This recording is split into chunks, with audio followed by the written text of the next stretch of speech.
you gotta blame the whole barber thing probably on Pat Patterson. Because that probably wouldn't have ever happened except for his sick sense of humor and his whole deal. We all showed up and they handed me this white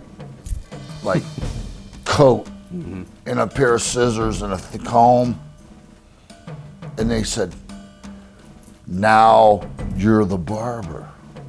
And you say what? And I said, fuck you. I was in the dressing room, in a room, kicking the lockers, smashing stuff, saying I quit.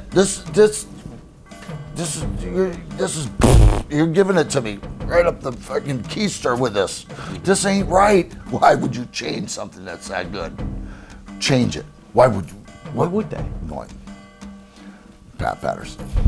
So right after that, though, is that what Pat was doing to Terry Taylor, you think, with the rooster? See, Pat, and why not call him the cock? Well, it's reported at the time that the jobbers who worked against you on TV got paid a little extra because you cut their hair. True? Absolutely.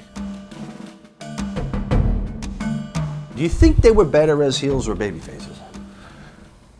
They weren't good as anything. Because Warrior threw a temper tantrum, and was going to quit. And I guess he was Vince's boy at that time, and threw a tantrum and was going to quit, and it just threw a monkey wrench in the whole thing. So they would do stuff like this. They would tell you, "Oh, the commission said you can't work tonight," so that you didn't get another. Yeah, that was. Yeah, I had no idea.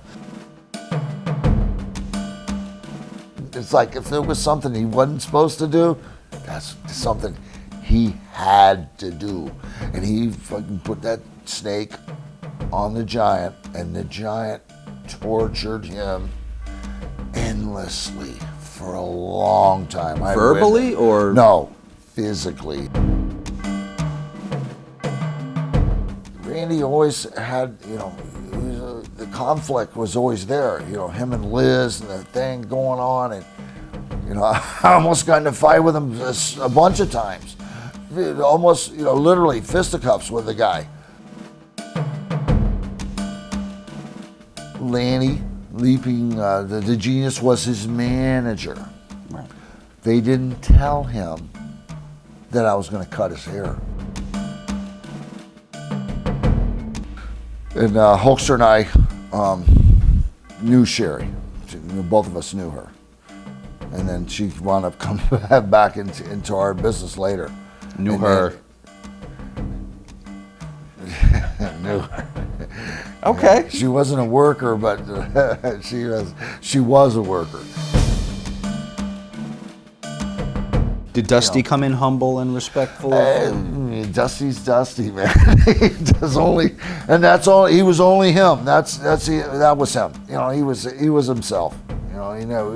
Dusty was never humble. I never really saw the greatness of whatever the horsemen, the horses' asses. I never really. To be honest with you, I never saw anything there. We got our hands on a memo from Linda McMahon issued. It's an inter-office memo to Pat Patterson. The Rockers loved those halcyons, man. They freaking boom. They dropped them on all the broads, and then they get them back to their room, and then they'd be passed out, and they'd probably take their laundry off, and they'd have a good time with them. He was trying to replace Hogan. Warrior was obviously his boy. The WrestleMania in Toronto where he beat Hogan, and they booed him. He never deserved anything that he got. He didn't. He never paid any dues. He never really did anything. He was a piece of shit. He's still a piece of shit. He'll always be a piece of shit.